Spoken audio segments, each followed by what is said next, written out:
देश दुनिया च बसते पंजाबियों नूं जी आया। मैं हरजिंदर सिंह रंधावा, तुसीं देख रहे हो पंजाब टैलीविजन और मेरे नाल ने सरदार नरिंदरपाल सिंह। सरदार साहब, केंद्र टक्कर पिया जे कप्तान साना दे पेट च नुकसान तो लुकाई का ही होएगा ना। बादल किया ने ढुच रडाती श्रोमणी कमेटी चोणां च फिर तो बस जिदा दिल्ली डाई सी उदा ही पंजाब च कर देती। ते जेकर उरे सरकार दा हाई कोर्ट च दिता जवाब कि साडी तां सिक्योरिटी देण दी नीति स्पष्ट आ ते उहदे अनुसार ही चलदे आ। अच्छा, नीति नहीं स्पष्ट की, नीति की आ? वो है ही आ, हर गली महल्ले दे लीडर नूं दो गनमैन ते साबका मंत्रियों नूं दो गड्डियां च भर के काले कपड़े वाले। बिल्कुल। और इधरले बन्ने शंभू बैरीयर तो जिहड़ा शंभू मोर्चे दे नां ते चलदा अंदोलन जी ਉਹਦੇ ਵਿੱਚ भी बहुत खटास आ गई। हाँ, बिल्ली थैलियों बाहर आउण लगी। बिल्कुल। सियाणे कहंदे रहे कि इदां जंगां नहीं जित्तियां जांदियां, इदां पार्टियां नहीं बनदियां, इदां सत्ता प्लेट च पा के कोई नहीं दिंदा। बिल्कुल। लेकिन कोई मनदा नहीं सी। अज जदों तीजे बन्ने सुखपाल सिंह खैरा का जिक्र आउंदा, जिहड़े हर जिथे किते सत्ता दी खुशबू जदों जिहड़े कदे बठिंडा दे हीरो सन, बठिंडा दे विचों ही इल्जाम ने। बिल्कुल। आखे जी बादलों को पैसे ले ले।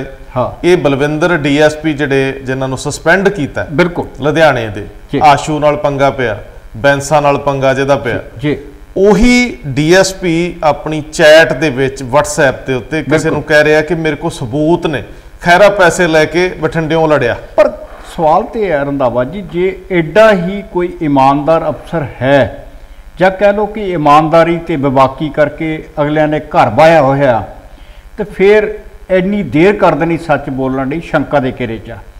शंका दोवें बन्ने ही है। सवाल यह है कि सुखपाल सिंह खैरा हमेशा लड़न वाले लीडर करके जाने गए। बिल्कुल। वो LOP वजों परफॉर्मेंस देंदे, कांग्रेस दे विच बुलारा हुंदियां नज़र आउंदे रहे आ। और जेकर उस तो बाद बठिंडे दीयां जूहां च वेखीए जिथे उन्होंने बरगाड़ी केस वेले भी, और उस तो बाद जिहड़ा उन्होंने जिहड़ा वलंटियर कन्वेंशन की, दोवें मौकों ते दम दिखाया। पर जिहड़ा ये इल्जाम है, ये इल्जाम बलविंदर सेखों DSP ला रहा, लेकिन जे सच है तो ये ठीक है, नहीं तो परचा कराउणा सेख इहदा खैरे दा बनदा सी। ये भरम टुटने चाहिए, क्योंकि बार बार गल उठती रही है कि जिन्नियां वोटां ते खैरा लै गया उन्नियां ते अगला हर गया। वैसे इहदा तस्वीर का दूजा पहलू देखो, किहड़ा? जे ये वाकया ही हकीकत विच कुछ है, जे हकीकत विच कुछ है, जे बलविंदर सेखों दे कोल सबूत ने कि खैरा नूं पैसिਆਂ दी आखिरी किश्त दिल्ली कमेटी दे एक प्रधान ने एंबूलेंस राही भेजी, तो फिर ये खतरा जिन्ना खैरे लई है उस तो वध जिहड़े बठिंडे तो मैंबर पार्लीमेंट ने बीबा हरसिमरत कौर बादल उन्हां दी सीट नूं। ये तो जे कोर्टां कचहरियां च गल जाऊ जी ते गल तां ही तुरू। बिल्कुल। ये पता नहीं हुंदा भी किन्ने साल लगने, लेकिन लीडरां दे किरदार वो तो साफ होने चाहिए। और इस गल का नतारा होना बनता, जिहड़ी अजे तक दब ली गई है। लेकिन जेकर तुसी थोड़ा जिहा अगे जाओगे तो जिहड़ा कैप्टन अमरिंदर सिंह लई सब तो वड्डा संकट बनया इस वेले, केंद्र दा मैं ना मानू वाला एटीट्यूड, जिहड़ा रूरल डिवेलपमेंट फंड दे उत्ते एक डायरैक्शन आई, देहाती विकास फंड जिहनूं कहंदे ने, जिहदे एक पत्र लिखिया उन्होंने कि भाई देखो 20-30 हज़ार करोड़ की लिमिट तुहानूं दे रहे हैं प्रोक्योरमेंट लई, किसानां नूं देण लई, ते जिहड़ा तुसीं 3% ये पेंडू विकास के नां ते लै रहे हो ना, अच्छा जिहड़ा केंद्र दा पैसा, केंद्र दा नहीं बैंकां दा, रिजर्व बैंक दा जी, जिहड़ा फसल खरीदण लई आउंदा जी जी, झोने वारी भी कणक वारी भी, जिहड़ा 3% तुसीं रख लैंदे हो क्विंटल मगर, हज़ार मगर। सो वो बहुत क्लीयर जी गल कहते हैं कि ये जिहड़ा तुसीं डिवेलपमेंट करते हो, इहदे ते सानूं शक है। अच्छा, ये कित्थे करते रहे हो? नहीं तो इहनूं दूसरे पासे वेख लो फिर कि ये शक जिहड़ा आ, ये नसीहत कैप्टन सरकार नूं आ जां उन्हां किसानां नूं आ जिहड़े देहात दे नाल, माफ करना पिंडां दे विच ते किसान ही है ना, असीं गिणते सारे जी, ते जे पिंडां दी विकास नहीं है, जे उहदे फंड रोके जांदे ने, तो फिर ये नसीहत जिहड़ी आ किसानां नूं वाया कैप्टन होई। दोस्तों ये एक बहुत उलझिया होया मसला है, जिन्हों समझाउण लग्या एक लाइन ही बहुत आ कि जिहड़ी प्राइवेट मंडी दी केंद्र गल करदा सी उस मंडी दे विच किसी भी तरह की कोई भी टैक्स प्रणाली है नहीं सी। जिहड़ा भी कारपोरेट पंजाब जां देश दे विच मंडी च दाखल होना चाहुंदा उहनूं सिर्फ पैन कार्ड चाहिए, जिथों मर्जी जो मर्जी खरीद ले। लेकिन जदों पंजाब सरकार का जिहड़ा मंडी सिस्टम है इहदे विच 3% रूरल डिवेलपमेंट जिस पेंडू सड़कों की गल चलती रही कि बनदियां ने, और 3% मार्केट फीस वो भी इत्थे ही मंडीकरण बोर्ड का जिहड़ा पैसा वो इत्थे ही लगता रहा, भावें कि संगत दर्शनां ते भी रुड़दा रहा, भावें मुख मंत्री इख्तियारी तौर पर किते भी ला दिंदे रहे। यही केंद्र ने सवाल उठाया।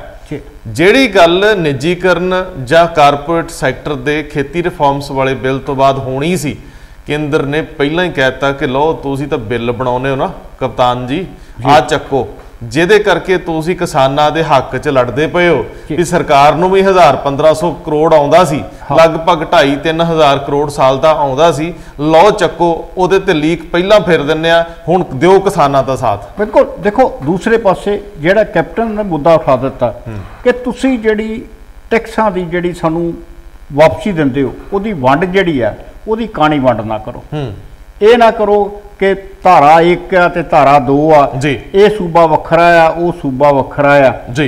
हुण सवाल तो यह है कि कैप्टन साहब कहते कि सानू अप्रैल तो लैके हुण तक 9500 करोड़ जिहड़ा GST का ही नहीं मिलिया। देखो हिंदुस्तान टाइम्स के नवनीत शर्मा की बड़ी विस्तारत रिपोर्ट है बिल्कुल, जिहदे च कप्तान साहब का यह बयान है, केंद्र नूं मेहणे निहोरे मारदे आ। पर सरदार जी ये वड्डा सवाल है कि केंद्र ने पंजाब वाले बिल आउण तो बाद पहला तो राणेंद्र नूं घेर लिया, बिल्कुल सालां दे साल। वो तो देखो जिहड़ा इस तरह के सियासतदानां नूं घेरना हुंदा ना उहदा कोई डर नहीं। जिहड़े लोग पहलां ही करोड़ां दे मालक ने, जे वो 4 दिन ना कमाउणगे तो कोई गल नहीं होनी। पर सरदार साहब गल तो टाइमिंग दी सी कि टाइमिंग की सी। ये जिहड़े केस पहलां दे ही तुरदे सी, जे इहदा हुण सम्मण होए, जे इहदी हुण डेट मिली भी आओ भाई तुहानूं चाह छकाईए, तुसीं आपे दसदे हुंदे ना कि वाराखान दी सियासत, मौके दी सियासत, ये शब्द साडे ने ना जी, ते हुण उहनां नूं लोड़ पै गई इन्हां शब्दां दी, सारिਆਂ दी। ये सारियां एजेंसियां दी लोड़ हुण महसूस होई जदों तुसीं चुनौती दोगे ते फिर अगले नूं भी बराबर दा हक बनदा। लेकिन जदों ये रूरल डिवेलपमेंट फंड रोकण संबंधी गल होई जी, अजे ते सवाल पुछया नाल ही किहा कि इहदी जिहड़ी तुसीं वरतों करदे हो वो सानूं शक दे घेरे च लगदी, सानूं दसो भी वरतों कित्थे करदे हो। वैसे भी पंजाब दे विच जिहड़ी वोट बैंक है ना, भाजपा दी वोट बैंक जिहड़ी वो शहरी वोट बैंक है, बिल्कुल पेंडू नहीं है। तो अगले कहंदे कि जदों सानूं उत्थों वोट ही नहीं मिलनी तो आस भी की करिए। वो ठीक है तुहाडी गल, पर यह वड्डा सवाल है कि जिहड़ा खुली मंडी प्राइवेट मंडी तो बाद जो तस्वीर बननी सी केंद्र ने हुणे बनाती कि लो तुसी पंजाब च खुली मंडी मार्केट जिहड़ी रोकदे हो ना, तुसी प्राइवेट मंडी रोक रहे हो, असी जिहड़ी मंडी दा तुहानूं फायदा सी सरकार नूं ते अगले विखाता शीशा। हुण उस तों जे अगे तुरीए, कैप्टन अमरिंदर सिंह लई दूजा राह कोई नहीं बचदा। पहली गल ते इन्हां ने भी देरी कीती है। सब तो वड्डी गल मैं मुड़ के आवां, मैनूं भुल जानी, मैं माफ़ करके माफ़ी मंग के गल कहना है कि जदों साडे सियासतदान मंडीकरण बोर्ड के पैसे नूं इधर उधर फजूल खर्चते रहे, सही गल, वो भी सवाल आ कि आखिर विधि विधान नाल जेकर पैसा जिहड़ा लग्या हुंदा तां पंजाब दी तस्वीर होर हुंदी। और बकायदा मंडीकरण बोर्ड बारे जिहड़ा पहला कोई फैसला लिया 2013 दे विच, वो शायद कैप्टन हुणां दे टाइम ते लिया होया किते। मेरा मतलब है कि जिहड़ा ये फंड सी इन्हां दे उत्ते भी कर्जे लए गए, सब कुछ लिया, इन्हां नूं भी गिरवी रखता गया। लेकिन सवाल यह कि पैसे लगन कित्थे, इहदे लई विधि विधान बनाउणा चाहीदा सी। जे केंद्र किसी इस तरह की बहानेबाजी नाल, किसी इस तरह के पुराने जिहड़ा इन्हां दा लिहाजदारी है कि इत्थे भी 5 लाख दे दिओ, इत्थे भी 10 लाख दे दिओ जिथे वारा खादा, जेकर उस चक्कर दे विच पंजाब दा कोई 2-2.5 हज़ार करोड़ का साल का नुकसान हुंदा ते जिम्मेवारी सियासतदानां सिरा सियासतदानां ते होनी। पर इस तो थोड़ा जिहा अगे तुरीए कि ये टकराਅ टालण वाल कैप्टन अमरिंदर सिंह नूं अपने साथियों के नाल प्रधानमंत्री नाल गलबात के गेड़ चलाउणे चाहीदे सी, वो बिल्कुल नहीं चलाए। ये जिहड़ी रिश्तिਆਂ ਦੇ ਵਿੱਚ खटास है इहनूं घटाउण लई पॉलिटिशियन काम करदे चंगा हुंदा। ਜਿਹੜੇ ਸਾਡੇ किसान जथेबंदियां उन्हां लई एक संकट बनिया। ਅਸੀਂ ਤਾਂ चुप करके शाम ਨੂੰ ਸਰਾਣੇ ਬਾਹ ਦੇ ਕੇ ਸੌਂ ਜਾਂਦੇ ਆ, ਉਹਨਾਂ ਨੂੰ ਰਾਤਾਂ ਅਜੇ ਵੀ ਬਾਹਰ ਗੁਜ਼ਾਰਨੀਆਂ ਪੈ ਰਹੀਆਂ। पोलराइजेशन भी हो रही है, ध्रुवीकरण भी हो रहा है, बिल्कुल शहरी और पेंडू च वंड हो रही लोगों दी भावनावां भी। अज जिहड़ी हिंदू और जिहड़ी सिख जां बाकी कम्यूनिटी उन्हां च भी पाड़ा वध रहा। देखो सारी किसानी लहर जिहड़ी है ये शायद पहली बारी होया कि किसानी लहर दे विच शहरीआं ने साथ दिता जी, ते जदों अगलिआं नूं मौका लगा कि आखिर किसानां दे कोल इस लहर नूं इन्नी ताकत कित्थों मिल गई, ते उन्हां ने उही तार छेड़ी आ जी, उही तार छेड़ी आ, क्योंकि सियासतदान हमेशा जिहड़ा समाज नूं पाड़न दा ते राज करन दा कंसैप्ट है ये अंग्रेज़ां दा नहीं जी। असी बार बार यही कहने जी अंग्रेज कहता सी डिवाइड एंड रूल, लेकिन साडे सियासतदानां ने उही नियम जिहड़ा उहनूं अपनाया और अज भी लागू करते पे। इस तो अगे तुरीए सरदार साहब, गल जदों भी धार्मिकता दी आउंदी आ ते साडीआं दो जमातां खास तौर ते एक श्रोमणी गुरुद्वारा प्रबंधक कमेटी, दूजी दिल्ली सिख गुरुद्वारा प्रबंधक कमेटी ध्यान च आ जाती। पहली जदों श्रोमणी कमेटी की चोण की गल होंदी है ते इहदे नाल ही गल दिल्ली की भी तुर पैंदी, बिल्कुल दोनों के समानांतर फैसले हो गए। सही गल, दिल्ली दे विच कोर्ट ने कहता कि समय सिर चोणां कराओ, इधरले बन्ने केंद्र ने देरी नाल लिया भावें फैसला, पर जस्टिस सारों नूं जिहड़ा गुरुद्वारा चोण कमिश्नर ऐलान दिता। लेकिन यही केस क्योंकि हाई कोर्ट च विचार अधीन सी, जदों हुण हाई कोर्ट दे विच गया, केंद्र दे जिहड़े वकील सी उन्होंने चुप करके ये गल कहती कि असीं तां गुरुद्वारा चोण कमिश्नर उन्होंने अपना पक्ष रखना सी, क्योंकि इस केस दे विच शायद तुसीं बलदेव सिंह सिरसे वाला केस गल कर रहे हो, बिल्कुल वही 2017 का, उस वेले केंद्र नूं एक धिर मन्निया गया सी। हाँ, कुदरती, क्योंकि गुरुद्वारा चोण जिहड़ी हुंदी आ ये करवाउणी है मिनिस्ट्री ऑफ होम अफेयर्स ने, गुरुद्वारा गृह मंत्रालय, गुरुद्वारा एक्ट आ, गुरुद्वारा एक्ट जिहड़ा गृह मंत्रालय दे थल्ले आ, उन्हें करवाउणी सी, इस करके वो धिर सी।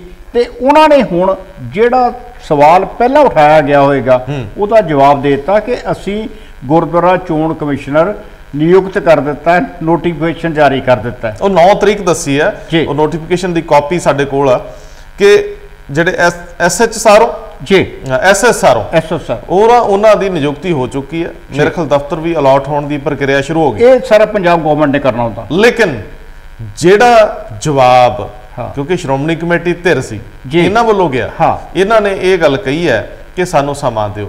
हाँ, समा इस करके मंगिया कि जिहड़ा केंद्र ने अपना पक्ष रखिया असी उहदे ते अपनी राय देनी है। की राय देनी है? राय सानूं ते नहीं पता लगता कि आखिर श्रोमणी कमेटी ने अदालत के पास बहाना की लाया।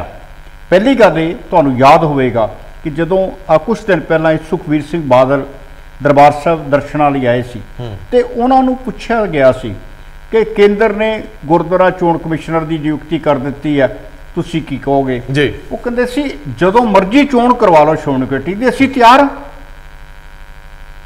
लेकिन हुण ये नहीं पता लगता कि श्रोमणी कमेटी जिहड़ी आ वो वाकया ही अकाली दल दे तो वख हो गई है। नहीं नहीं, इस तरह नहीं सरदार साहब, चोण लड़न लई जाने जाते सी प्रकाश सिंह बादल, कहते सी उन्होंने चाह चढ़ जाता हुंदा जदों इलैक्शन आउंदा, बिल्कुल, लेकिन उदों हालात साजगर हुंदे सी। अच्छा, हालात माकूल हुंदे सी तां प्रकाश सिंह बादल नूं लगदा सी भी हुण इहदे च फंड्स भी आउणे आ, दिन रात जिहड़ी लड़ाई आ वो पुरानी पीढ़ी सी। भावें प्रकाश सिंह बादल ते 100 इल्जाम आउंदे होण, लेकिन एक गल जरूर सीगी कि वो जिहड़ी स्पिरिट सी सारिआं च टोड़ा सीगे, उस तो पहलां तलवंडी सीगे, नाल जिन्नी लीडरशिप पुरानी सीगी। हुण सवाल यह है कि जेकर तुरंत प्रभाव नाल सारों कमिशन काम करना शुरू करता है जी तो ये इलैक्शन 6 तो 8-10 महीनों हो जाती हो सकती है, क्योंकि गुरुद्वारा जिहड़ा ये चोण लई जिन्नी वोटिंग की सधाई है जां बाकी वो इन्ना ही समा लगता है जी। लेकिन जेकर ये श्रोमणी कमेटी जाके ये हुण कह गई कि सानू समा दिओ, और अदालत ने लगभग 5-6 महीने अगे की डेट पाती, मार्च की तरीक पाती। हुण सवाल तो ये आ कि श्रोमणी कमेटी का जवाब तो बनता ही नहीं सी, जदों उही जिहड़ी धिर दी इलैक्शन करवाई जानी जिहड़ी ड्यू आ जिहदे उत्ते गल हो रही है, केंद्र क्योंकि उच्च अड़चन सी, केंद्र चोण कमिश्नर ला नहीं रहा, लेकिन जदों केंद्र ने लाता तो होर किसी धिर दी ते गल ही नहीं, फिर तां जदों तय इलैक्शन ना उदों होनी बनती। लेकिन एक बारी ये गल कह के हुण राह रस्ते लभे जाणगे, हुण कोशिश होगी कि इनू टालिया जाए, पर मैनू लगता कि जे हालात ये रहे ਸ਼੍ਰੋਮਣੀ ਗੁਰਦੁਆਰਾ ਪ੍ਰਬੰਧਕ ਕਮੇਟੀ ਦੀਆਂ ਚੋਣਾਂ ਕਰਾਉਣ ਦੇ ਵਿੱਚ ਕੇਂਦਰ ਦੀ ਦਿਲਚਸਪੀ ਹੋਊਗੀ। ਕੇਂਦਰ ਚਾਹੂਗਾ ਕਿ ਇੱਕ ਵਾਰੀ ਪੰਜਾਬ ਦੇ ਵਿੱਚ ਚੈੱਕ ਕਰ ਲਿਆ ਜਾਵੇ ਕਿ ਕੌਣ ਕਿੰਨੇ ਪਾਣੀ 'ਚ। ਦੇਖੋ ਸਵਾਲ ਤੇ ਬੜਾ ਸਾਫ਼ ਹੈ ਕਿ ਕਹਿਣ ਨੂੰ ਇਹ ਸਿੱਖਾਂ ਦੀ ਪਾਰਲੀਮੈਂਟ ਹੈ ਸ਼੍ਰੋਮਣੀ ਗੁਰਦੁਆਰਾ ਪ੍ਰਬੰਧਕ ਕਮੇਟੀ ਜੀ, ਤੇ ਜੇ ਇਹਦਾ ਇਤਿਹਾਸ ਦੇਖੋਗੇ 1964 ਤੋਂ ਬਾਅਦ 1979 'ਚ ਇਹਦੀ ਚੋਣ ਹੋਈ, 5 ਸਾਲ ਦੀ ਬਜਾਏ 15 ਸਾਲ ਬਾਅਦ। ਕਿਉਂ? ਤੁਹਾਨੂੰ ਦੱਸਣ ਲੱਗੇ ਨਾ, ਸਿਆਸੀ ਕਾਰਨ ਨੇ ਜੀ। 1979 ਤੋਂ ਬਾਅਦ ਕਿੱਥੇ ਜਾ ਕੇ ਹੋਈ? 1996 'ਚ ਜੀ, 17 ਸਾਲ ਬਾਅਦ।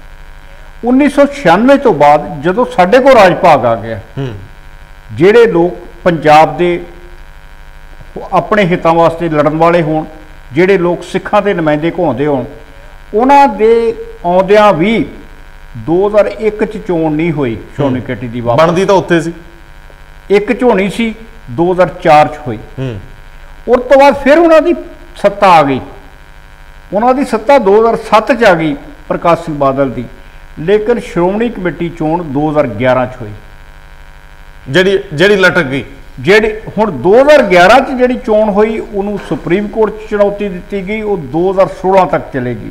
ਔਰ ਲੜਾਈ ਇਹ ਬਣ ਗਈ ਕਿ ਜਿਹੜਾ ਹਾਊਸ ਨਿਯਮਾਂ ਅਨੁਸਾਰ 2011 ਦੇ ਵਿੱਚ ਗਠਿਤ ਹੋ ਗਿਆ ਸੀ, ਉਹ ਕਾਨੂੰਨੀ ਤੌਰ ਤੇ ਸਹੀ ਹੈ ਜਾਂ ਨਹੀਂ ਹੈ ਜੀ।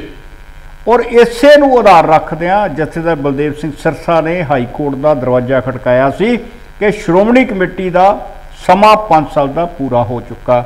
ਇਹਨਾਂ ਕਿਹਾ ਨਹੀਂ, ਅਸੀਂ ਤਾਂ ਸ਼ੁਰੂ ਹੀ 2016 ਤੋਂ ਕੰਮ ਕਰਨਾ ਕੀਤਾ।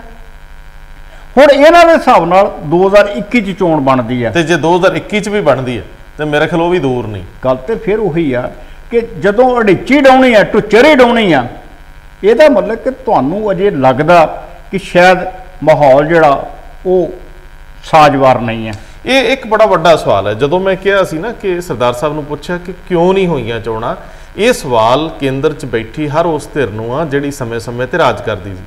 ਸਿੱਖਾਂ ਦੀ ਇਹ ਪਾਰਲੀਮੈਂਟ ਆ ਔਰ ਸਿੱਖਾਂ ਦੀ ਇਹ ਵੱਡੀ ਜਮਾਤ ਆ। ਹਰੇਕ 5 ਸਾਲ ਬਾਅਦ ਇਹਦੇ 'ਚ ਚੋਣ ਹੋ ਕੇ ਜਿਹੜੇ ਵੀ ਜਿਨ੍ਹਾਂ ਵੀ ਲੋਕਾਂ ਨੂੰ ਲੋਕ ਚੁਣਨ ਉਹਨਾਂ ਦਾ ਆਉਣਾ ਬਣਦਾ ਹੈ। ਲੇਕਿਨ ਇੱਥੇ ਵੇਖਿਆ ਜਾਂਦਾ ਹੈ ਕਿ ਕਿਹੜੀ ਧਿਰ ਨੂੰ ਫਾਇਦਾ ਪਹੁੰਚਾਇਆ ਜਾ ਸਕਦਾ, ਕਦੋਂ ਇਲੈਕਸ਼ਨ ਹੋਣੀ। ਬੜੇ ਵੱਡੇ ਸਵਾਲ ਨੇ। ਅਮਰੀਕਾ ਦੇ ਵਿੱਚ ਅਕਸਰ ਜਿਹੜੀ ਇਲੈਕਸ਼ਨ ਆ, ਉਹਨਾਂ ਨੇ ਕਈ ਸੌ ਸਾਲ ਪਹਿਲਾਂ ਇਹ ਡਿਸਾਈਡ ਕਰਤਾ ਵੀ ਨਵੰਬਰ ਦੇ ਪਹਿਲੇ ਹਫਤੇ 'ਚ ਫਲਾਣੇ ਦਿਨ ਨੂੰ ਹੋਇਆ ਕਰੂਗੀ, ਫਲਾਣੇ ਵਾਰ ਨੂੰ, ਉਦੋਂ ਹੀ ਚੱਲੀ ਜਾਂਦੀ ਹੈ। ਸਾਡੇ ਲੋਕਤੰਤਰ ਦੇ ਨਾਂ ਤੇ ਮਹਿਜ ਮਜ਼ਾਕ ਹੈ, ਹਮੇਸ਼ਾ ਮਜ਼ਾਕ ਕੀਤਾ ਜਾਂਦਾ, ਅਦਾਲਤਾਂ ਦਾ ਸਮਾਂ ਬਰਬਾਦ ਕੀਤਾ ਜਾਂਦਾ। ਔਰ ਇਹ ਵੱਡੀ ਗੱਲ ਹੈ ਕਿ ਜਦੋਂ ਪਾਰਲੀਮੈਂਟ ਜਿਹੜੀ ਦੇਸ਼ ਦੀ ਆ ਉਹਦੀ ਇਲੈਕਸ਼ਨ ਸਮੇਂ ਸਿਰ ਹੋ ਜਾਂਦੀ ਹੈ, ਵਿਧਾਨ ਸਭਾਵਾਂ ਦੀ ਸਮੇਂ ਸਿਰ ਹੋ ਜਾਂਦੀ ਹੈ, ਤੇ ਇੱਥੇ ਆਖਰ ਸਿੱਖਾਂ ਦੀ ਇਸ ਜਮਾਤ ਦੀ ਕਿਉਂ ਨਹੀਂ ਹੋਵੇ? ਜਿਹੜੀ ਧਾਰਮਿਕ ਸੰਸਥਾ ਕਹੀ ਜਾਂਦੀ ਹੈ, ਆਖਰ ਧਾਰਮਿਕ ਸੰਸਥਾ ਦੀ ਚੋਣ ਜਿਹੜੀ ਆ ਉਹ ਇੰਨੀ ਦੇਰੀ ਨਾਲ ਕਿਉਂ ਹੁੰਦੀ ਹਰ ਵਾਰੀ? ਫਿਰ ਸਰਕਾਰਾਂ ਨੂੰ ਇਹਦੇ 'ਚ ਕੀ ਮਤਲਬ ਹੈ? ਬਿਲਕੁਲ, ਕਿਸੇ ਕਮਿਊਨਿਟੀ ਦੇ ਕਿਸੇ ਖਾਸ ਫਿਰਕੇ ਦੇ ਲੋਕਾਂ ਦੀ ਆਪਣੀ ਚੋਣ ਹੈ, ਉਹਦੇ ਵਿੱਚ ਕਿਸੇ ਕੇਂਦਰ ਦੀ ਜਾਂ ਸਟੇਟ ਦੀ ਸਰਕਾਰ ਦਾ ਕੀ ਲੈਣਾ ਦੇਣਾ? ਬਿਲਕੁਲ। ਤੇ ਫਿਰ ਜੇ ਲੈਣਾ ਦੇਣਾ ਹੀ ਨਹੀਂ, ਸੰਵਿਧਾਨਕ ਤੌਰ ਤੇ ਵੀ ਸਾਡਾ ਜਿਹੜਾ ਚੋਣ ਕਮਿਸ਼ਨ ਹੈ ਉਹ ਕਹਿੰਦਾ ਹੈ ਕਿ ਧਰਮ ਨਿਰਪੱਖ ਪਾਰਟੀ ਵਿਧਾਨ ਸਭਾਵਾਂ ਤੇ ਪਾਰਲੀਮੈਂਟ ਲੜੇ। ਉਹਦਾ ਤੇ ਅਜੇ ਫੈਸਲਾ ਹੀ ਨਹੀਂ ਹੋਇਆ। ਉਹ ਤਾਂ ਇਹਨਾਂ ਨੇ ਚੋਣ ਲੜਨੀ ਹੈ, ਉਹ ਧਰਮ ਨਿਰਪੱਖ ਨੇ ਜਾਂ ਪੰਥਕ ਨੇ? ਸਰ ਉਹ ਕਹਿੰਦੇ ਪੰਥਕ ਆ। ਅੱਛਾ, ਲੇਕਿਨ ਉਹਨਾਂ ਨੇ ਦੋ ਸਰੂਪ ਰੱਖੇ। ਉਹੀ ਗੱਲ ਕੀਤੀ ਨਾ ਕਿ ਉਹਨਾਂ ਦੇ ਤੇ ਦੋਨਾਂ ਸੰਵਿਧਾਨਾਂ ਦਾ ਹੀ ਨਹੀਂ ਫੈਸਲਾ ਹੋਇਆ ਵੀ ਕਿਹੜਾ ਸਹੀ ਹੈ ਤੇ ਕਿਹੜਾ ਗਲਤ ਹੈ। ਦੇਖੋ ਉਹ ਜਿਹੜਾ ਸਿੰਘ ਲੜ ਰਿਹਾ ਨਾ, ਬਲਵੰਤ ਸਿੰਘ ਖੈੜਾ, ਉਹ ਭਾਵੇਂ ਉਮਰ ਕਾਫੀ ਆ, ਹਾਂ, ਭਾਵੇਂ ਸਿਹਤ ਨਸਾਜ ਆ, ਲੇਕਿਨ ਸਿਰੜੀ ਆ, ਪਰ ਪੱਟਾਂ ਤੇ ਥਾਪੀਆਂ ਮਾਰਦੇ ਹੋ ਕਿ ਟਿਕਾਣੇ ਲਾ ਕੇ ਛੱਡੂ। ਔਰ ਜਿਹੜੇ ਵਕੀਲ ਸਾਹਿਬ ਨੇ ਉਹ ਵੀ ਬੜੇ ਜਲਵੇ ਵਾਲੇ ਨੇ, ਜਿਹੜੇ ਰਿਆੜ ਸਾਹਿਬ ਨੇ ਹੁਸ਼ਿਆਰਪੁਰ ਤੋਂ। ਮੈਂ ਅੱਗੇ ਥੋੜਾ ਜਿਹਾ ਤੁਰਾਂ। ਇਹ ਵੈਸੇ ਇਲੈਕਸ਼ਨ ਤੁਰੰਤ ਪ੍ਰਭਾਵ ਨਾਲ ਪ੍ਰਕਿਰਿਆ 'ਚ ਆਉਣੀ ਚਾਹੀਦੀ ਹੈ, ਔਰ 6 ਮਹੀਨੇ ਦੇ ਵਿੱਚ ਜਿੰਨੀ ਵੀ ਚੋਣ ਦੀ ਪ੍ਰਕਿਰਿਆ ਇਹਦੇ ਵਿੱਚ ਸਾਰੇ ਮਾਪਦੰਡ ਜਿਹੜੇ ਬਣਾ ਕੇ ਤੇ ਇਹ ਇਲੈਕਸ਼ਨ ਹੋ ਜਾਣੀ ਚਾਹੀਦੀ ਹੈ। ਸਰਦਾਰ ਸਾਹਿਬ, ਜਦੋਂ ਅਸੀਂ ਗੱਲ ਕਰਦੇ ਹਾਂ ਕਿਸਾਨੀ ਅੰਦੋਲਨ ਦੀ, ਤੇ ਕਿਸਾਨੀ ਅੰਦੋਲਨ ਦੇ ਸਮਾਨਾਂਤਰ ਕੁਝ ਸਿੰਗਰ ਕਲਾਕਾਰ ਤੁਰ ਪਏ। ਬਿਲਕੁਲ ਬਿਲਕੁਲ। ਔਰ ਮਾਫ ਕਰਨਾ, ਕਲਾਕਾਰਾਂ ਦਾ ਇਸ ਲਹਿਰ ਨੂੰ ਮਜ਼ਬੂਤ ਕਰਨ 'ਚ ਬਹੁਤ ਤਗੜਾ ਹੱਥ ਹੈ। ਬਹੁਤ ਗਿਣਤੀ ਕਲਾਕਾਰ ਜਿਹੜੇ ਸੀ ਉਹਨਾਂ ਨੇ ਇਹਨੂੰ ਸਟਰੈਂਥਨ ਕੀਤਾ, ਸਪੋਰਟ ਕੀਤਾ। ਬਿਲਕੁਲ, ਕਿਸਾਨੀ ਘੋਲ ਦੇ ਪਿੱਛੇ ਲੱਗੇ। ਬਿਲਕੁਲ, ਔਰ ਜਿਵੇਂ ਕਿਸਾਨਾਂ ਨੇ ਕਿਹਾ ਉਵੇਂ ਚੱਲੇ। ਸਹੀ ਗੱਲ। ਲੇਕਿਨ ਇੱਕ ਨਵੀਂ ਤਾਰ ਛਿੜੀ ਰਹੀ। ਕਈ ਵਾਰੀ ਸਾਡੇ ਦੋਸਤ ਸਾਨੂੰ ਕਹਿੰਦੇ ਤੁਸੀਂ ਇਸ ਤਰ੍ਹਾਂ ਦੀ ਆਲੋਚਨਾ ਕਿਉਂ ਕਰਦੇ ਹੋ? ਸਾਡਾ ਏਜੰਡਾ ਬੜਾ ਕਲੀਅਰ ਹੈ कि जदों कोई मकसद एक लई तुरे होवो उसे लहर ते तुरे रहो, ਉਹਦੇ ਚ ਸ਼ਿਖਾਵਾਂ ਕੱਢੋਗੇ ਤਾਂ ਮੇਨ ਵੇਗ ਦਾ ਟੁੱਟਣਾ ਤੈਅ ਹੁੰਦਾ। ਬਿਲਕੁਲ ਜਿਹੜੀ ਤੀਬਰਤਾ ਹੁੰਦੀ ਕਿਸੇ ਅੰਦੋਲਨ ਦੀ, ਉਹਦਾ ਵੇਗ ਹੁੰਦਾ, ਉਹ ਘਟ ਜਾਂਦਾ ਜਦੋਂ ਉਹਦੇ ਚੋਂ ਕੋਈ ਹੋਰ ਅੰਦੋਲਨ ਨਿਕਲਦਾ। ਜੀ ਸ਼ੰਭੂ ਦੇ ਵਿੱਚ ਇੱਕ ਮੋਰਚਾ ਲੱਗ ਗਿਆ ਜੀ, ਉਸ ਮੋਰਚੇ ਦੀ ਇੱਕ ਕੱਲ ਵੀਡੀਓ ਬਹੁਤ ਵਾਇਰਲ ਹੋ ਰਹੀ ਸੀ ਕਿ ਉੱਥੇ ਤਕਰੀਰਾਂ ਹੋ ਰਹੀਆਂ ਤੇ ਉਹਦੇ ਵਿੱਚ ਕੋਈ ਗਰਮ ਨਾਰਾ ਲਾ ਗਿਆ ਤੇ ਗਰਮ ਨਾਰਾ ਲਾਉਣ ਵਾਲੇ ਨੂੰ ਪ੍ਰਬੰਧਕ ਬਾਹੋਂ ਫੜ ਕੇ ਪੁਲਿਸ ਨੂੰ ਫੜਾਈ ਜਾਂਦੇ। ਇੱਥੇ ਇੱਕ ਬਹਿਸ ਛਿੜ ਗਈ। ਮੋਰਚੇ ਦਾ ਸੰਚਾਲਕ ਕਹਿਣ ਵਾਲਾ ਕਲਾਕਾਰ ਉਹ ਹਮੇਸ਼ਾ ਇਹ ਦਾਅਵਾ ਕਰਦਾ ਰਿਹਾ ਕਿ ਸੈਂਟਰ ਨੇ ਸਾਡੇ ਤੇ ਲੜਾਈਆਂ ਠੋਸੀਆਂ। ਉਹਦੇ ਵਿੱਚ ਉਹ ਗਰਮ ਗੱਲਾਂ ਵੀ ਕਰਦਾ ਹੈ, ਸਿਧਾਂਤ ਤੇ ਕਈ ਪੱਤਰੇ ਪੜਾਉਂਦਾ ਹੈ। ਟੋਟਲੀ ਕਿਤਾਬੀ ਜਿਵੇਂ ਜਿਵੇਂ ਵੀ ਅਸੀਂ ਪੜ੍ਹਦੇ ਹਾਂ ਉਹਨਾਂ ਦਾ ਅਸੀਂ ਵਿਆਖਿਆ ਕਰ ਦਿੰਦੇ ਹਾਂ, ਜ਼ਿਕਰ ਕਰਦੇ ਹਾਂ, ਪਰਿਭਾਸ਼ਿਤ ਕਰਦੇ ਹਾਂ। ਉਸ ਇਨਸਾਨ ਨੇ ਆਪਣੀਆਂ ਕਈ ਇੰਟਰਵਿਊਜ਼ ਦੇ ਵਿੱਚ ਉਹ ਗਰਮ ਗੱਲਾਂ ਸਲੀਕੇ ਨਾਲ ਕੀਤੀਆਂ, ਉਹ ਤਰੀਕੇ ਨਾਲ ਸਿਧਾਂਤ ਸਮਝਾ ਕੇ ਕੀਤੀਆਂ। ਹੁਣ ਸਵਾਲ ਇਹ ਆ ਕਿ ਤੁਸੀਂ ਇੱਕ ਮੰਚ ਤੋਂ ਵੱਡੀ ਸਪੀਚ ਕਰ ਰਹੇ ਹੋ, ਭਾਵੁਕ ਸਪੀਚ ਕਰ ਰਹੇ ਹੋ, ਤੁਹਾਡੀ ਉਹ ਸਪੀਚ ਦੇ ਸਾਹਮਣੇ ਮੈਂ ਬੈਠਾ, ਐਨ ਤੁਹਾਡੇ ਵੇਗ 'ਚ ਤੁਹਾਡੀ ਭਾਵਨਾ ਦੇ ਨਾਲ ਵਹਿ ਗਿਆ ਮੈਂ, ਤੁਸੀਂ ਮੈਨੂੰ ਵਹਿਣੇ ਪਾ ਲਿਆ ਤੇ ਮੈਂ ਉੱਠ ਕੇ ਨਾਰਾ ਮਾਰ ਦਿੰਦਾ, ਜਿੱਦਾਂ ਆਮ ਸਾਡੀਆਂ ਸਿਆਸੀ ਜਮਾਤਾਂ ਹੁੰਦਾ ਹੈ, ਥੱਲਿਓਂ ਆ ਜਾਂਦਾ ਜੀ ਅਕਾਲੀ ਦਲ ਜਾਂ ਕਾਂਗਰਸ ਜਾਂ ਰਾਹੁਲ ਅੱਜ ਕੱਲ੍ਹ ਨਾਲ ਲੈ ਕੇ ਜਾਂਦੇ ਨੇ ਜੀ। ਅੱਜ ਕੱਲ੍ਹ ਜਿੱਥੇ ਸਿਆਸੀ ਲੋਕ ਜਾਂਦੇ ਨਾ ਉਹਦੇ ਨਾਲ ਨਾਰਾ ਬ੍ਰਿਗੇਡ ਵੱਖਰੀ ਜਾਂਦੀ ਹੈ, ਉਹ ਅਲੱਗ ਇਸ਼ੂ ਆ। ਇਹ ਸੀਰੀਅਸ ਇਸ਼ੂ ਸਰਦਾਰ ਸਾਹਿਬ ਮੈਨੂੰ ਬੜਾ ਅਜੀਬ ਲੱਗਿਆ ਕਿ ਇੱਕ ਲਗਾਤਾਰ ਜੋਸ਼ ਨਾਲ ਬੋਲਣ ਵਾਲਾ ਅੰਮ੍ਰਿਤਸਰ ਨਾਲ ਸੰਬੰਧਿਤ ਇੱਕ ਸਮਾਜ ਸੇਵੀ, ਅਸੀਂ ਜ਼ਿਕਰ ਨਹੀਂ ਕਰਦੇ, ਕਿਸੇ ਨੂੰ ਮਨ ਨੂੰ ਤਕਲੀਫ ਹੋ ਜਾਂਦੀ ਹੈ, ਉਹ ਉੱਥੇ ਭਾਸ਼ਣ ਦੇ ਰਹੇ ਸੀ। ਭਾਸ਼ਣ ਅਕਸਰ ਉਹਨਾਂ ਦਾ ਲੱਛੇਦਾਰ ਤੇ ਕੜਕ ਹੁੰਦਾ ਹੈ, ਉਹਦੇ ਤੋਂ ਪ੍ਰਭਾਵਿਤ ਹੋ ਕੇ ਸਾਹਮਣੇ ਉਹ ਕੋਈ ਗਰਮ ਨਾਰਾ ਲਾਉਂਦਾ। ਹੁਣ ਜ਼ਿੰਮੇਵਾਰੀ ਪ੍ਰਬੰਧਕਾਂ ਦੀ ਵੀ ਹੈ ਕਿ ਉਹਨੇ ਨਾਰਾ ਲਾਇਆ ਨਹੀਂ, ਲਵਾਤਾ ਗਿਆ, ਵਹਿਣ 'ਚ ਬਹਿ ਕੇ। ਇਸੇ ਤਰ੍ਹਾਂ ਬੀਤੇ 'ਚ ਹੋਇਆ। ਅਸੀਂ ਹਰੇਕ ਲਹਿਰ ਦਾ ਸਮਰਥਨ ਕਰਦੇ ਹਾਂ ਜਿਹੜੀ ਪੰਜਾਬ 'ਚ ਬਦਲਾਅ ਲਈ ਖੜੀ ਆ ਜਾਂ ਦਾਅਵਾ ਕਰ ਰਹੀ ਹੈ, ਪਰ ਸਵਾਲ ਇਹ ਆ ਕਿ ਪੰਜਾਬ ਇੰਨਾ ਕੁੱਟਿਆ, ਮਾਰਿਆ, ਲਤਾੜਿਆ ਗਿਆ ਕਿ ਇਹਨੂੰ ਜਜ਼ਬਾਤੀ ਵੇਗ ਨਾਲ ਖੜਾ ਨਹੀਂ ਕੀਤਾ ਜਾ ਸਕਦਾ।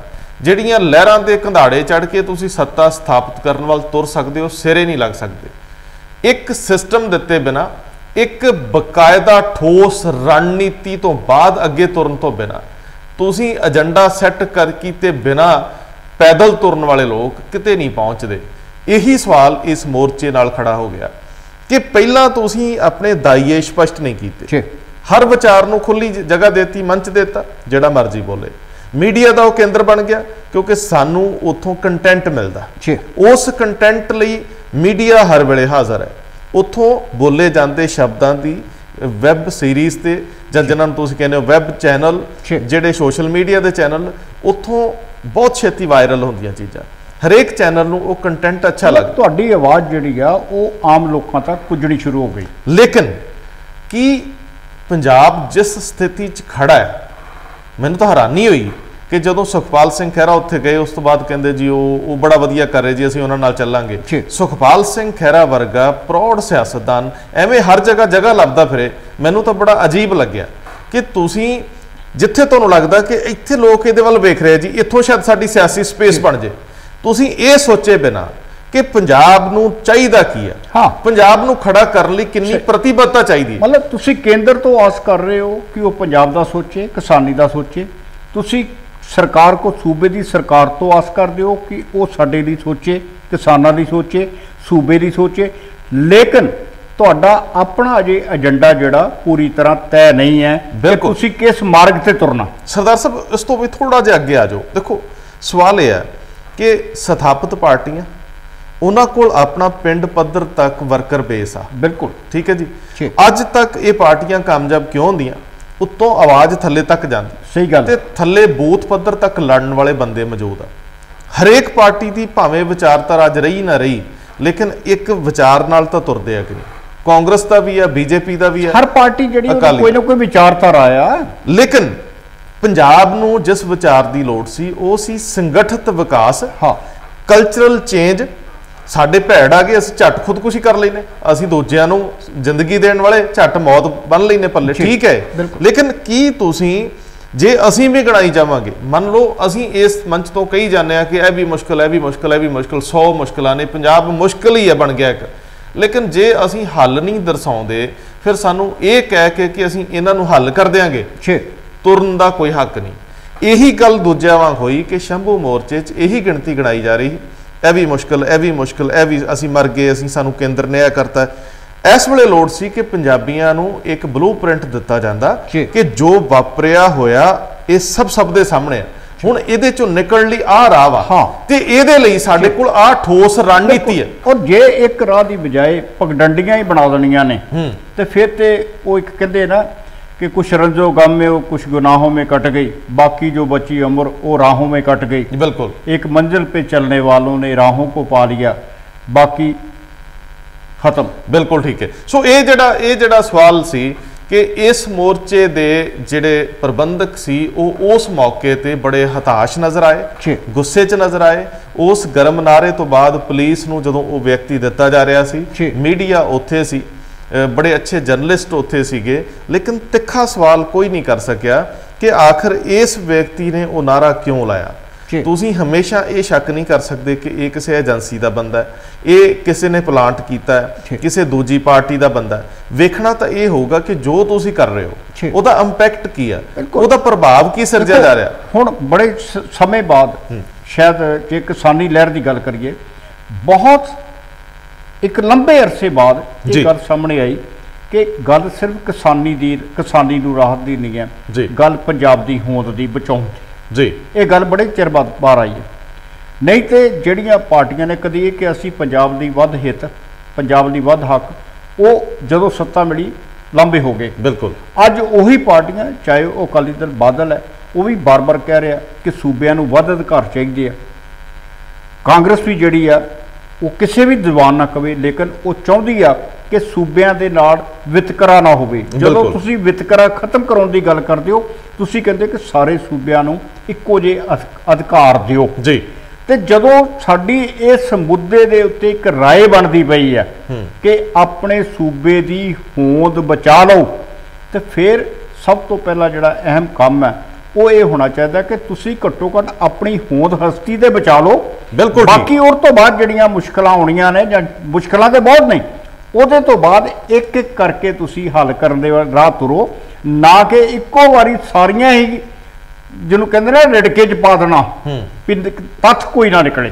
बिल्कुल ठीक है। और मैं फिर उस जगह ते वापस जाऊंगा कि ਜਦੋਂ ਸਾਡਾ ਇਹ ਕਲਾਕਾਰ ਮਿੱਤਰ ਉਸ ਮੋਰਚੇ ਨੂੰ ਚਲਾਉਣ ਦਾ ਇਹ ਸੁਪਨਾ ਸਿਰਜ ਰਿਹਾ ਸੀ ਕਿ ਪੰਜਾਬ ਦੀ ਸੱਤਾ ਉਹ ਚਲਾਊਗਾ, ਅਸੀਂ ਉਹਨੂੰ ਮੁਬਾਰਕਬਾਦ ਪੇਸ਼ ਕਰਦੇ ਰਹੇ, ਲੇਕਿਨ ਨਾਲ ਇਹ ਖਦਸ਼ਾ ਜਤਾਉਂਦੇ ਰਹੇ ਕਿ ਰਾਹ ਸੁਖਾਲੇ ਨਹੀਂ ਗਏ, ਇਹਨਾਂ ਦੇ ਵਿੱਚ ਪਰਪੱਕਤਾ ਦੀ ਬੜੀ ਲੋੜ ਆ, ਤੇ ਉਸ ਪਰਪੱਕਤਾ ਲਈ ਸਭ ਤੋਂ ਪਹਿਲਾਂ ਇੱਕ ਬਲੂ ਪ੍ਰਿੰਟ, ਇੱਕ ਖਾਕਾ ਉਲੀਕਣ ਦੀ ਲੋੜ ਆ। ਇੰਨੀ ਪੇਸ਼ੈਂਸ ਰੱਖਣੀ ਪਊਗੀ ਜੇ ਪੰਜਾਬ ਨੂੰ ਤਬਦੀਲ ਕਰਨਾ ਹੈ, ਤੇ ਤਬਦੀਲ ਕਰਨ ਲਈ ਤੁਹਾਨੂੰ ਉਹਨਾਂ ਰਾਵਾਂ ਤੋਂ ਲੰਘਣਾ ਪੈਣਾ ਜਿਹੜਾ ਤੁਹਾਨੂੰ 18-18 20-20 ਘੰਟੇ ਕੰਮ ਕਰਨ ਵੱਲ ਜਾਂਦਾ ਹੈ। ਤੁਹਾਨੂੰ ਪਹਿਲਾਂ ਸਭ ਤੋਂ ਛੋਟੀ ਮੁਸ਼ਕਿਲ ਨੂੰ ਐਡਰੈਸ ਕਰਨਾ ਪੈਣਾ, ਔਰ ਸੰਬੰਧਿਤ ਖੇਤਰ ਦੇ ਵਿਅਕਤੀ ਹੀ ਇਹ ਕਰ ਸਕਦੇ ਆ ਜਿਨ੍ਹਾਂ ਨੇ ਸਾਰੀ ਜ਼ਿੰਦਗੀ ਵਿਸ਼ਵ ਵਰਤਾਰਿਆਂ ਨੂੰ ਵੇਖਿਆ, ਉਹਨਾਂ ਨੂੰ ਪੜ੍ਹਿਆ, ਮੁਲਾਂਕਣ ਕੀਤਾ ਤੇ ਨਿਚੋੜ ਕੱਢਿਆ। ਲੇਕਿਨ ਬਹੁਤ ਸੌਖਾ ਹੈ, ਤੁਸੀਂ ਅੱਧਾ ਘੰਟਾ ਬੋਲਣਾ ਬਹੁਤ ਆਸਾਨ ਹੈ। ਜਦੋਂ ਤੁਸੀਂ ਜਾਣਦੇ ਹੋ कि तुहाडा जिहड़ा दुश्मन है, माफ़ करना मैं लफज दुश्मन वरत रहा जी, कि जिहदे नाल तुसीं जंग लड़ रहे हो जी, जिहदे कोई मंग कर रहे हो, वो तुहाडे नालों अनगिनत गुणा ज़्यादा ताकतवर है। सरदार साहब वो तो उधर गए ही नहीं। हाँ, वो तो पहले दिन तो कह रहा कि किसानी अंदोलन है ही गलत है, ये रियायतां दा अंदोलन है, ये MSP का अंदोलन है। देखो जिथों तक तुसीं दुश्मन शब्द वरत्या ये ढुकमा नहीं, लेकिन फिर भी मैं ये समझदा है कि ਜਿਹੜਾ ਸ਼ੰਭੂ ਮੋਰਚੇ ਦਾ ਦੁਸ਼ਮਣ ਹੈ ਉਹ ਉਹਨਾਂ ਦੇ ਅੰਦਰ ਬੈਠਾ ਹੈ। ਸ਼ੰਭੂ ਮੋਰਚੇ ਦਾ ਦੁਸ਼ਮਣ ਸਾਡਾ ਪੋਲੀਟੀਸ਼ੀਅਨ ਹੈ, ਉਹ ਉਹਨਾਂ ਦੇ ਨਜ਼ਰੀਏ ਤੋਂ ਦੁਸ਼ਮਣ ਪੋਲੀਟੀਸ਼ੀਅਨ ਹੈ ਪੰਜਾਬ ਦਾ। ਦੁਸ਼ਮਣ ਆਮ ਵਿਅਕਤੀ ਆ ਜਿਹਨੇ ਉਹ ਸਾਰੇ ਵਰਤਾਰੇ ਵਰਤਣ ਦਿੱਤੇ ਜਿਹੜੇ ਪੋਲੀਟੀਸ਼ੀਅਨ ਨੂੰ ਵਾਰਾ ਖਾਂਦੇ ਸੀ। ਜਦੋਂ ਅਸੀਂ ਕਰਪਸ਼ਨ ਨੂੰ ਸਰਾਇਆ, ਜਦੋਂ ਅਸੀਂ ਆਪਣੇ ਸਕੂਲੀ ਸਿਸਟਮ 'ਚ ਨਕਲ ਨੂੰ ਸਰਾਇਆ, ਜਦੋਂ ਅਸੀਂ ਹਰ ਜਗ੍ਹਾ ਚੋਰ ਮੋਰੀ ਲੱਭੀ, ਉਹ ਸਾਰੀਆਂ ਗੱਲਾਂ ਜ਼ਿੰਮੇਵਾਰ ਦੋਸ਼ੀ ਅਸੀਂ ਸੀ। ਇਹ ਸਾਨੂੰ ਆਪਣੇ ਥੱਲਿਓਂ ਸ਼ੁਰੂ ਕਰਨਾ ਪੈਣਾ। ਲੇਕਿਨ ਜੇਕਰ ਪੰਜਾਬ 'ਚ ਕੋਈ ਨਵੀਂ ਧਿਰ ਦਾ ਸੰਗਠਿਤ ਹੋਣਾ ਬਣਦਾ ਹੈ, ਤੇ ਉਹਦੇ ਲਈ ਬਹੁਤ ਸੁਹਿਰਦ ਲੋਕ ਚਾਹੀਦੇ ਆ ਜਿਹੜੇ ਸੱਤਾ ਲਈ ਨਹੀਂ ਤਬਦੀਲੀ ਲਈ ਤੁਰਨ, ਲੇਕਿਨ ਉਹਦੇ ਲਈ ਤੁਹਾਡੇ ਕੋਲ ਵਿਉਂਤਬੰਦੀ ਦੀ ਬੜੀ ਲੋੜ ਆ। ਅਗਲਾ ਸਵਾਲ ਜਿਹੜਾ ਸਭ ਤੋਂ ਹੈ, ਹਾਲਾਂਕਿ ਇਸ ਮੋਰਚੇ ਦੀ ਇਸ ਘਟਨਾਕ੍ਰਮ ਤੋਂ ਬਾਅਦ ਜਿਹੜੇ ਫਿਕਰ ਜਿਹੜੇ ਸੰਸੇ ਸੀ ਉਹ ਸਾਹਮਣੇ ਆ ਗਏ ਕਿ ਸਮਝ ਪੱਖੋਂ, ਸਹਿਣਸ਼ੀਲਤਾ ਪੱਖੋਂ, ਪ੍ਰਬੰਧਕੀ ਪਹਿਲੂਆਂ ਪੱਖੋਂ ਇਹ ਇੱਕ ਤਰ੍ਹਾਂ ਨਾਲ ਮਹਿਜ ਹੁਣ ਰਸਮ ਰਹਿ ਗਿਆ, ਇਹਦੇ ਵਿੱਚ ਕੁਝ ਬਾਕੀ ਨਹੀਂ ਬਚਿਆ। ਜਿਹੜੇ ਉਸ ਮੰਚ ਨੂੰ ਵਰਤਣ ਲਈ ਜਾ ਰਹੇ ਆ ਉਹਨਾਂ ਨੂੰ ਵੀ ਬੇਨਤੀ ਆ ਕਿ ਤੱਤੇ ਨਾਰਿਆਂ ਵੱਲ ਤੁਰਨ ਦੀ ਬਜਾਏ ਪੰਜਾਬ ਨੂੰ ਬਦਲਣ ਲਈ ਕੋਈ ਬੰਨ ਨੂੰ ਬੰਨੋ। ਲੇਕਿਨ ਸਰਦਾਰ ਸਾਹਿਬ ਇੱਕ ਲਾਸਟ ਗੱਲ ਕਰਕੇ ਖਤਮ ਕਰ ਦੇਣਾ, ਤੁਸੀਂ ਉਹ ਖਬਰ ਪੜ੍ਹ ਹੀ ਰਹੇ ਸੀ ਜਿਹਦੇ ਵਿੱਚ ਸਰਦਾਰ ਬੀਰ ਦਵਿੰਦਰ ਸਿੰਘ ਜਿਹੜੇ ਡਿਪਟੀ ਸਪੀਕਰ ਰਹੇ ਨੇ, ਉਹਨਾਂ ਨੇ ਪਟੀਸ਼ਨ ਪਾਈ ਸੀ ਕਿ ਮੇਰੀ ਸਿਕਿਉਰਿਟੀ ਤੇ ਵਾਪਸ ਲੈ ਲਈ। 23 ਜੂਨ ਨੂੰ ਉਹਨਾਂ ਦੀ ਸਿਕਿਉਰਿਟੀ ਵਾਪਸ ਲੈ ਲਈ ਔਰ ਉਹਦੇ ਤੇ ਸੁਣਵਾਈ ਕਰਦਿਆਂ ਆਪਣੀ ਸਰਕਾਰ ਕਹਿੰਦੀ ਆ ਵੀ ਅਸੀਂ ਤਾਂ ਜੋ ਨੀਤੀ ਆ ਉਹਦੇ ਅਨੁਸਾਰ ਹੀ ਦੇ ਰਹੇ ਆ। ਹੁਣ ਬੰਦਾ ਪੁੱਛੇ ਵੀ ਆ ਜਿਹੜੇ ਇੱਥੇ ਸਾਡੇ ਆਲੇ ਦੁਆਲੇ 'ਚ ਆਪੂ ਬਣੇ ਲੀਡਰ ਲਈ ਫਿਰਦੇ ਆ, ਇਹਨਾਂ ਨੂੰ ਕਿੱਥੋਂ ਮਿਲ ਗਈ ਸਿਕਿਉਰਿਟੀ? ਨੀਤੀ ਇਹ ਕਹਿੰਦੀ। ਬਿਲਕੁਲ। ਤੇ ਫਿਰ ਇਹ ਦੇਖਣਾ ਬਣਦਾ ਹੈ ਕਿ ਜੇਕਰ ਇੱਕ ਸਾਬਕਾ ਡਿਪਟੀ ਸਪੀਕਰ ਨੂੰ ਨਹੀਂ ਮਿਲੀ ਤੇ ਫਿਰ ਜੇ ਐਮਐਲਏ ਜਿਹੜੇ 11 ਸਾਬਕਾ ਐਮਐਲਏ ਆ ਜੀ ਜਿਨ੍ਹਾਂ ਨੂੰ ਸੁਰੱਖਿਆ ਦਿੱਤੀ ਗਈ, ਔਰ ਬਕਾਇਦਾ ਹਾਈ ਕੋਰਟ ਦੇ ਵਿੱਚ ਬੰਦ ਲਿਫਾਫਾ ਇੱਕ ਰਿਪੋਰਟ ਦਿੱਤੀ ਗਈ, ਕਦੋਂ ਖੁੱਲਣੀ, ਕਾਰਨ ਦੱਸਣ ਲਈ ਕਿ ਇਹਨਾਂ ਨੂੰ ਸੁਰੱਖਿਆ ਕਿਉਂ ਦਿੱਤੀ ਗਈ ਹੈ ਜੀ। ਹੁਣ ਸਾਹਿਬ ਬੀਰ ਦਵਿੰਦਰ ਸਿੰਘ ਦਾ ਸਵਾਲ ਤੇ ਇਹੋ ਹੀ ਆ ਕਿ ਜੇ ਇਹ ਦਿੱਤੀ ਗਈ ਆ ਤੇ ਇਹਦੇ ਤੋਂ ਇਲਾਵਾ ਵੀ ਤੇ ਬਹੁਤ ਕੁਛ ਹੈ ਨਾ। ਬਿਲਕੁਲ। ਉਹ ਜਿਹੜੇ ਤੱਥ ਰੱਖਣ ਲਈ ਸਰਕਾਰ ਨੇ ਹੋਰ ਸਮਾਂ ਮੰਗ ਲਿਆ ਅਦਾਲਤ ਕੋਲ। ਅੱਛਾ, ਹਾਂ, ਚਲੋ ਖੈਰ ਸਰਕਾਰਾਂ ਦੀਆਂ ਸਰਕਾਰਾਂ ਜਾਣਨ, ਪਰ ਜਦੋਂ ਚਾਰ ਚੁਫੇਰੇ ਨਜ਼ਰ ਮਾਰੀ ਦੀ ਆ ਤੇ ਸਮਝ ਨਹੀਂ ਆਉਂਦਾ ਕਿ ਜਿਹੜੇ ਲੋਕ ਸਿਕਿਉਰਿਟੀ ਲਈ ਫਿਰਦੇ ਇਹਨਾਂ ਨੂੰ ਡਰ ਕਿਤੋਂ ਆ ਤੇ ਸਿਕਿਉਰਿਟੀ ਕਰ ਕੀ ਰਹੀ ਹੈ। ਇਹ ਬੜਾ ਅਜੀਬ ਜਿਹਾ ਸਵਾਲ ਹੈ। ਆਖਰ ਤੇ ਸਰਕਾਰੀ ਇੱਕ ਪਾਸੇ ਤੇ ਅਸੀਂ ਰੌਲਾ ਪਾ ਰਹੇ ਹਾਂ, ਕੂਕ ਰਹੇ ਹਾਂ ਕਿ ਸਰਕਾਰੀ ਖਜ਼ਾਨੇ 'ਚ ਪੈਸਾ ਨਹੀਂ ਰਿਹਾ ਜੀ, ਦੂਸਰੇ ਪਾਸੇ ਜਿਹੜੀ ਫੋਰਸ ਸਾਡੀ ਆ ਸਰਕਾਰ ਦੀ ਆ ਉਹਨੂੰ ਸਰਕਾਰੀ ਖਜ਼ਾਨੇ 'ਚੋਂ ਤਨਖਾਹ ਵੀ ਦੇ ਰਹੇ ਆ, ਲੇਕਿਨ ਸੇਵਾਵਾਂ ਕੋਈ ਹੋਰ ਲੈ ਰਿਹਾ। ਸਰਦਾਰ ਜੀ ਬੜਾ ਮਜ਼ਾਕ ਬਣਦਾ ਹੈ ਕਿ ਸਾਡੇ ਵਰਗੀ ਪੁਲਿਸ ਫੋਰਸ, ਪੰਜਾਬ ਪੁਲਿਸ ਜਿਹੜੀ ਹੈ ਜੀ, ਉਹ ਜਿਹੜੇ ਕੰਮ ਉਹਨਾਂ ਦੇ ਜ਼ਿੰਮੇ ਲੱਗੇ ਉਹਦੀ ਬਜਾਏ ਲੋਕਾਂ ਦੇ ਨਿਆਣੇ ਢੋਂਦੀ ਫਿਰੇ, ਬਿਲਕੁਲ ਸਹੀ ਗੱਲ ਹੈ, ਜਾਂ ਖਾਲੀ ਕੱਪ ਚੁੱਕਦੀ ਫਿਰੇ ਲੀਡਰਾਂ ਦੇ। ਸਵਾਦ ਨਹੀਂ ਆਉਂਦਾ। ਬਹੁਤ ਅਹਿਮ ਸਵਾਲ ਆ ਕਿ ਗਰਿਮਾ, ਮਰਿਆਦਾ ਇਹ ਐਸੇ ਸ਼ਬਦ ਆ ਜਿਹੜੇ ਇਹੋ ਜਿਹੀ ਡਿਸਪਲਿਨਡ ਫੋਰਸ ਲਈ ਬਹੁਤ ਜ਼ਰੂਰੀ ਹੈ। ਭਾਵੇਂ ਪੁਲਿਸ ਤੇ 100 ਇਲਜ਼ਾਮ ਆਉਂਦੇ ਆ, ਉਹਦੇ 'ਚ ਬੁਰਾਈਆਂ ਵੀ ਅਸੀਂ ਪੈਦਾ ਕੀਤੀਆਂ, ਅਸੀਂ ਉਹਦੇ 'ਚ ਪੋਜ਼ਿਟਿਵਿਟੀ ਵੀ ਲਿਆ ਸਕਦੇ ਹਾਂ, ਪਰ ਇਹ ਪੋਲੀਟੀਸ਼ੀਅਨ ਪਤਾ ਨਹੀਂ ਕਿਸ ਮਿੱਟੀ ਦੇ ਬਣੇ ਆ, ਇਹਨਾਂ ਨੂੰ ਕੀ ਚਾਹੀਦਾ, ਇਹਨਾਂ ਨੇ ਕਿਵੇਂ ਤੁਰਨਾ। ਉਹ ਕੈਪਟਨ ਅਮਰਿੰਦਰ ਸਿੰਘ ਜੀ ਨੂੰ ਬੇਨਤੀ ਜ਼ਰੂਰ ਆ ਕਿ ਸਰਕਾਰ ਨੂੰ ਸਰਕਾਰ ਵਾਂਗ ਚਲਾਉਣ ਤੇ ਇਹ ਗੱਲ ਯਕੀਨੀ ਬਣਾਉਣ ਕਿ ਸੰਵਿਧਾਨਕ ਤੌਰ ਤੇ ਸਟੇਟ ਨੂੰ ਅਸੀਂ ਕਿੱਦਾਂ ਅੱਗੇ ਖੜ ਸਕਦੇ ਹਾਂ, ਔਰ ਜਿਹੜੀ ਗਵਰਨਮੈਂਟ ਦੇ ਕਰਨ ਵਾਲੇ ਕੰਮ ਆ ਉਹਨਾਂ ਵੱਲ ਤਵੱਜੋ ਦੇਣ। ਇਹ ਬਹੁਤ ਮਾਰਾਂ ਵੱਜੀਆਂ ਨੇ ਤੇ ਇਹ ਨਵੀਆਂ ਮਾਰਾਂ ਵੀ ਤੁਹਾਨੂੰ ਝੱਲਣੀਆਂ ਪੈਣੀਆਂ। ਲੇਕਿਨ ਸਭ ਤੋਂ ਅਹਿਮ ਸਵਾਲ ਆ ਕਿ ਇਸ ਮੌਕੇ ਤੇ ਕਿਸਾਨਾਂ ਦੀ ਕੇਂਦਰ ਨਾਲ ਗੱਲਬਾਤ ਕਰਵਾਉਣੀ ਤੇ ਇਸ ਮਸਲੇ ਦਾ ਹੱਲ ਬਾਹਰ ਕੱਢਣਾ, ਇਹ ਬਹੁਤ ਅਹਿਮ ਆ, ਜਿੱਤੇ ਤਵੱਜੋ ਦੇਣੀ ਬਣਦੀ ਹੈ। ਬਹੁਤ ਧੰਨਵਾਦ।